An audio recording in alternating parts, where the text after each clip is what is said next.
2.8 kilos ang normal na timbang ng isang malusog at bagong silang na sanggol. Pero sa edad na 1 taon at 7 buwan, 2.7 kilos lamang si Ella. Pakikwento sa amin si Baby Ella, yung very severely malnourished. Ano yung condition niya? Sobrang payat. At the same time, may nakita tayong pus na lumalabas sa ears niya, which is indicative of ear infection. Another is medyo may crackles sa lungs niya. Ibig sabihin, medyo maingay yung sa loob, which could indicate pneumonia din, sir. Kailangan na ba siya magpunta ng ospital? Ideally? Yes, of course, ideally. Si Nanay Totot, hirap na raw sa pag-aalaga kay Ella. Lalo't malaki na rin ang kanyang pamilya. Nanay, pang ilan po itong si Ella, mga anak niyo? 14 po. 14. 14? Opo. Wow, ang dami niyo pong anak. Siyam lang po ng buhay. Sabay mo yung Hindi niyo po ang namatay. Ano po ang kinamatay? masikip po yung lahat. Bakit po talagang sobrang payat po ni Baby? Hindi lang po siguro sa tayo. Dagal na. Pagkaon na. Ano po yung plano ninyo para tumaas po ang timbang ni Baby? Gusto nga ako magpunta sa doktor. Wala kami pera ngayon.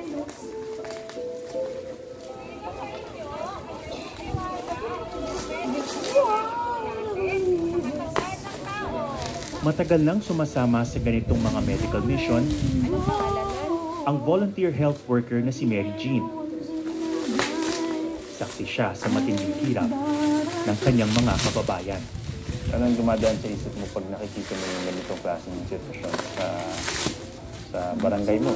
Masakit po yung sa amin. Kumbaga, minsan sa amin, sumusobra yung pagkain. Hindi man po sabing alam ko, mahirap din po kasi talaga kami. Pero yung makita mong may mas mahirap pa sa'yo, tapos ikaw magre-reklamo ka sa nagiging sitwasyon mo pa, parang nakakahirap. Pero lalo raw kalunos-lunos ang kapalaran ng ibang sanggol. Mataas ba ang dito? Ang infant mortality din? Yung mga namamatay ng mga bata? Dahil sa sakit? Ayun, madalas po siya yung ganyan. Minsan po hindi na po namin namamalayan yun. Yung gano'n. Nalalaman na lang namin na may namatay na ulit na baby. Dahil sa kasalatan, ang ibang magulang napipilitan daw humarap sa isang mabigat na desisyon. Ano yung naitutulak silang gawin kapag parang walang-wala na at hindi nila alam kung paano alagaan yung mga bata? Kapag yung parang hindi na po talaga nila kayang buhayin yung anak nila o alagaan, ayan, pinapaampun po talaga nila. Pinamimigay po talaga nila yung anak nila. Kung sino po yung gusto, yan, kinukuha na lang po namin. Ganun. Para wag lang mapabayaan yung anak nila, wag lang sabing mamatay. Tao po. Si Nanay Simay, walang buwan ng buntis. Binisita siya sa kanyang tahanan ng mga health worker.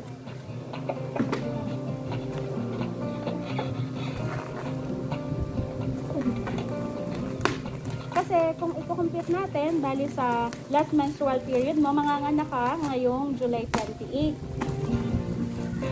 Sa buong panahon ng kanyang pagbubuntis, pinapagabag daw ang isip ni Nanay.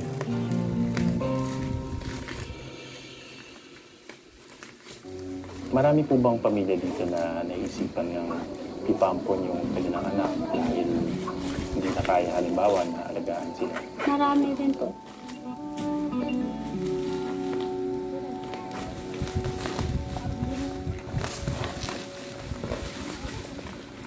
Samantala, dahil sa kanyang kalagayan, ipinasundo na namin sa ambulansya si Baby Ella para madala sa ospital.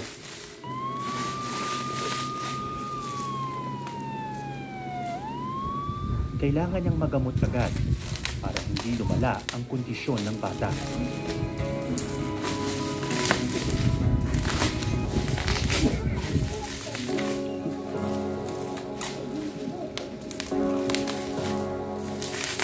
Ilang linggo na lang, nakatakda ng mga anak si Nanay Simay. Saan mo balak ng anak? Saan ko kung naabutan ako dito. Pero yung mga nauna mong inanak, saan mo inanak yun? Sa bahay ko. Dito lang. Ayon kay Simay, 5 anak lang ang kaya nilang buhayin sa ngayon. Pero dumating ang di inaasahan. Yung pagbubuntis niyo po ngayon ay hindi planado. Hindi kasi tumigil nga po yung pagpapatito ko. Hindi. Family planning po ito, yung injection. Opo. Natigil po yung inyong pagpapaturok. Opo. Kaya sabi ng asawa ko dati, tama na daw muna ang anak namin. Kaya lang ay... Nabuntis. Opo. So ito na yung soft light. Ang asawang si Jeremiah may mahalagang papel din daw sa takdang araw ni Simay. Kasi pag nanganak kasi siya, hindi niya kaya mag-isa yun. Nagkasabit siya dito sa akin, oh. Paano mo makakot niya sa'yo? Pag ganyan, oh, kasabit na ganyan. Dito sa unahan. Ay, sabi ko, ito muna, oh. Sabi ko, ito muna, huwag mo na.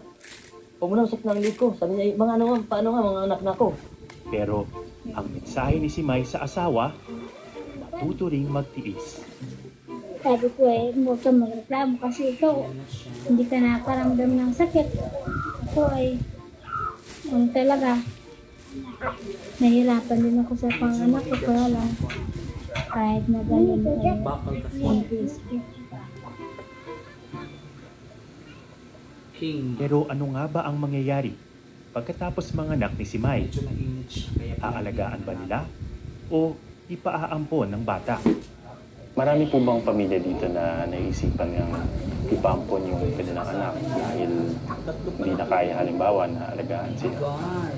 Marami rin po, mayroon po nga po nung 2 linggo pa lang na nakakaraan. May nagpaampon na, may pinampon na. Kaya lang, Bagong panganak. ako bagong panganak, kaya lang walang kumuha. 4 na araw nang hindi, siyempre ang magulang ay hindi na pinadidi. Bakit po hindi pinapadede? Yung, siyempre ayaw na nga po dun sa bata. Kaya hindi na nila pinapadidi ang bata. Pero pagdating ng 4 na araw, wala pa rin nagakuha, pinadidi pa rin po nila. Kasi siyempre siguro na naawa na rin. Wala na, iyak po yung baby. Ang ibang nagigipit na magulang na hindi makahanap ng kukupkop sa kanilang anak, napipilitan na lang kayang Kasi ako lalaki, hindi naman ako nanganak. Pag sa akin lang ako yung nanginginayang talaga sa anak ko. Gusto ko, nakita ko ang anak ko, hindi yung nahihirapan. Gusto ko sa mga anak ko lahat na kapag sa pag-aaral, yung kahit pa paano, hindi katulad sa amin na pag hindi nakatapos, bundok lang kami ng bundok. sa kabila ng posibleng mabigat na desisyon, papalapit na ang takdang araw ni Simay. Tuloy ang aming paglalakbay sa kabundukan ng Mindoro. Sabi sa akin, halos nasa halfway point na raw tayo. Kaya lang, it's already 5:30. Kaya siguradong abutan tayo ng dilim. At kung meron mang mahirap sa pagte-trek, lalo na sa ganitong kondisyon, yun yung paglalakad ng madilim. Pero wala tayong choice. You have to keep moving.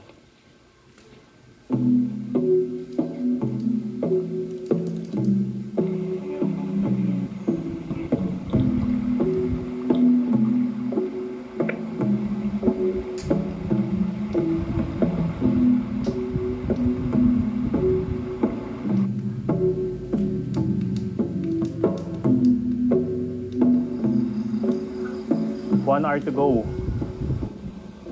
Lapit ng finish line.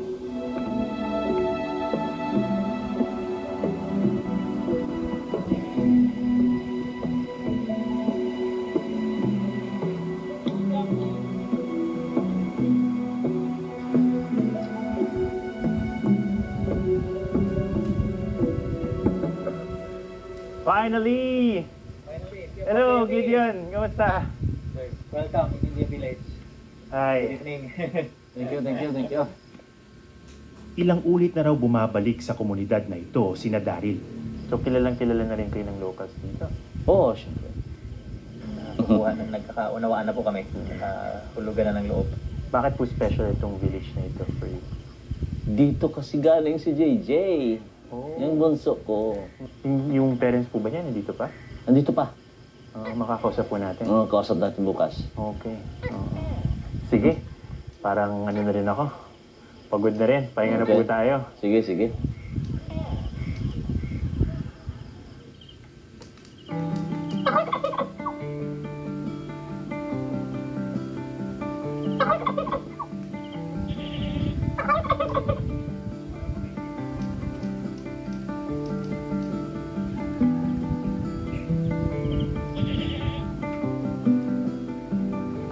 Marum-marum.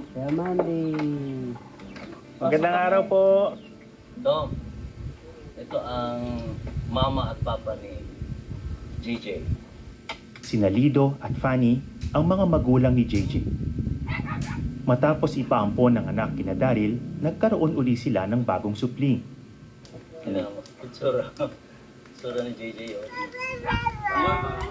Anong pangalan po nung bunso? Roginil. Ilang taon na po? Hello, Roginil. Sa may kalahati. Malusog siyang bata, ano? Bakit po kayo tayo nagdesisyon na ipa-ampon na lang si JJ? Una po, wala akong panggastos. Nahinaan po ako ng panggastos sa anak po namin. Dahil kung minsan ho, wala din makain yung bata namin. Kaya sabi ko, magpaalagaan muna natin sa tao kung sino gusto mag-alaga.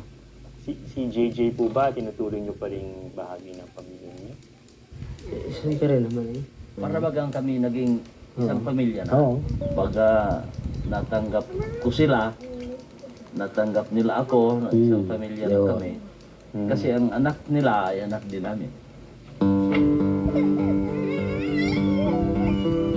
Gaano man kahirap ang buhay, hindi raw maaatim ng mag-asawa na mag-abandona ng walang kalaban-labang sanggol. Dito po ba sa inyong lugar, nakakarinig po kayo ng mga ibang pamilya na iniisip o nagdedesisyon na iiwan na lang yung kanilang anak dahil hindi na kayang suportahan? Wala, sir.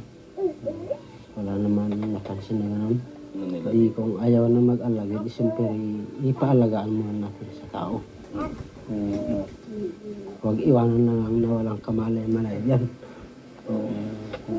Kawawa din yung mga anak. Patuloy ang aking paghahanap ng mga kasagutan.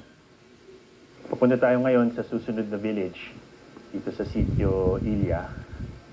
Malapit lang naman daw. Very short, 1 hour away. So, it's manageable.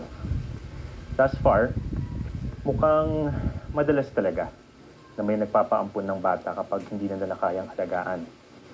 Pero hindi pa rin natin alam kung totoo na yung iba ay pinipili yung mas extreme option ng pag-abandona sa kanilang mga anak.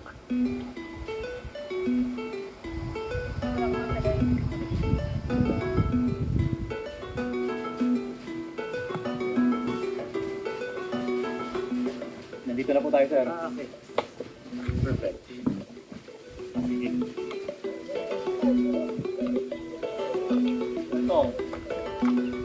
Ider, magandang hapon po. Hi. Nandito po ang ating mga bisita. Kumusta po? Magandang Si araw, Sir sir. Ato po. Ito po si city leader dito. Oo.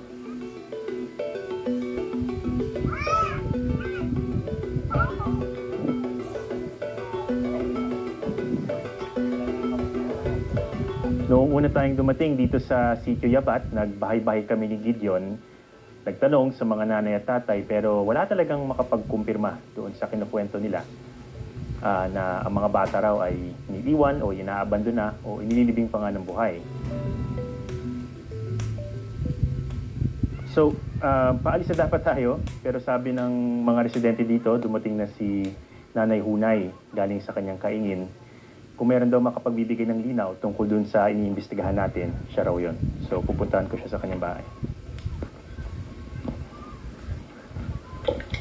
Magandang araw po. Ito si Nanay Hunay.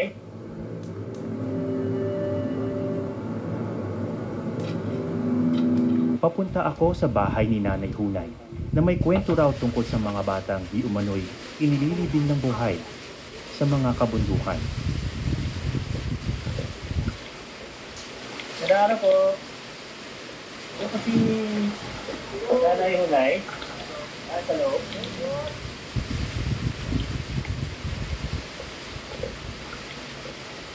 Hello. Ayun! Hello, Nanay. Kamusta po kayo? Pwede po ba pumasok?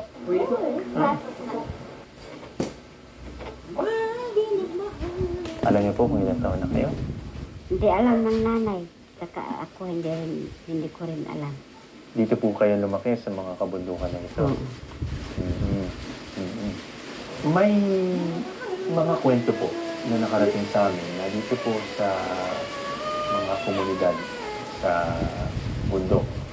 Meron daw mga pinipili o nagdedesisyon na i-bakon yung kanilang anak. Totoo po ba yan? Oo. Talaga? Oo. Ano pa naman isa rin ako? Hindi pa dalaga pa lang ako.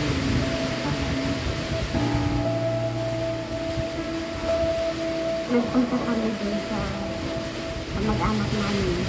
Sabi na ng bata, meron kami sanggol. Sabi niya sa akin, saan? Doon. Sabi niya, binigyan namin. Tingin na, mayroon niya umiiyak doon. Tapos, sinusay namin. Ingat namin pala doon na. Sinugan sa namin sa tubo.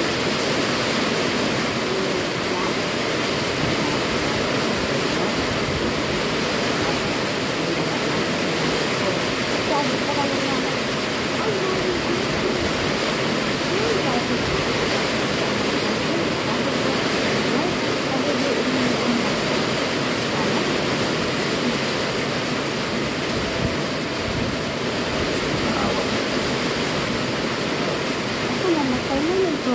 hindi naman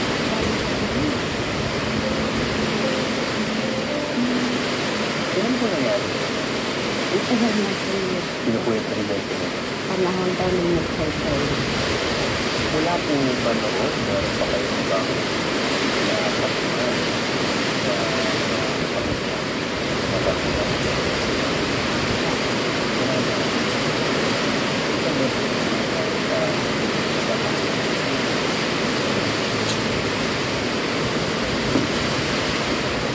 Isang buwan na pinagpupo ni Nanay Hunay, nakita sa bundong ngayon. Pinuntahan namin siya sa kanyang bahay. Ano pong pangalan niyo? Manong, nakilala mo po ba yung nangyari sa inyo? Batang-bata pa kayo. Meron po bang may kwento sa inyo? Kita ko po yung nangyari.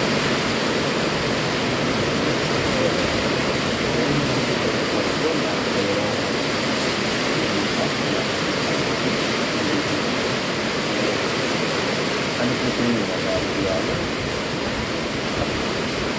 Hindi daw ako na